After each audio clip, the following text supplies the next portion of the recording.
BBMP ಚುನಾವಣೆಯ ಮೀಸಲಾತಿ ಹಗ್ಗಜಗ್ಗಾಟ. ಈ ಬಾರಿ ಹಳೆ ಮೀಸಲಾತಿಯಂತೆ ಬಿಬಿಎಂಪಿ ಎಲೆಕ್ಷನ್. ಸಂಪುಟ ಸಭೆಯಲ್ಲಿ ಮಹತ್ವದ ನಿರ್ಧಾರ.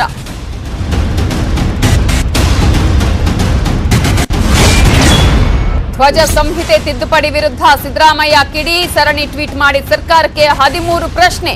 ಪಾಲಿಸ್ಟರ್ ಬಟ್ಟೆಗೆ ಅವಕಾಶ ನೀಡಿದ್ದಕ್ಕೆ ಸಿದ್ದು ಗರಂ. ಮಂಗಳೂರಿನ ಪ್ರತಿಷ್ಠಿತ ಶಾಲೆಯಲ್ಲಿ ರಾಖಿ ಬ್ಯಾನ್. ಮಕ್ಕಳ ಕೈನಿಂದ ರಕ್ಷಾ ಬಂಧನ ತೆಗೆಸಿದ ಶಿಕ್ಷಕರು.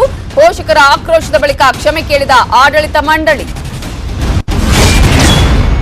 ರಾಜ್ಯಾದ್ಯಂತ ಮಳೆ ನಿಂತ ಮೇಲೆ ಎಫೆಕ್ಟ್. ತುಂಗಭದ್ರಾ ನದಿ ತೀರದಲ್ಲಿ ಅಪಾರ ಬೆಳೆ ನಷ್ಟ. ಚಿಕ್ಕಮಗಳೂರು, ಮಡಿಕೇರಿಯಲ್ಲಿ ಭಾರೀ ನಷ್ಟ. ಹಿಮಾಚಲ ಪ್ರದೇಶದಲ್ಲಿ ಭಾರೀ ಮಳೆ ಅಬ್ಬರ. ಶಿಮ್ಲಾದಲ್ಲಿ ಪ್ರಮುಖ ಹೆದ್ದಾರಿಯಲ್ಲೇ ಕುಸಿತ. ಆಂಬ್ಯುಲೆನ್ಸ್ ಸೇರಿ ಭಾರೀ ಗಾತ್ರದ ವಾಹನಗಳು ಚಲಿಸಲಾಗದೆ ಪರದಾಟ.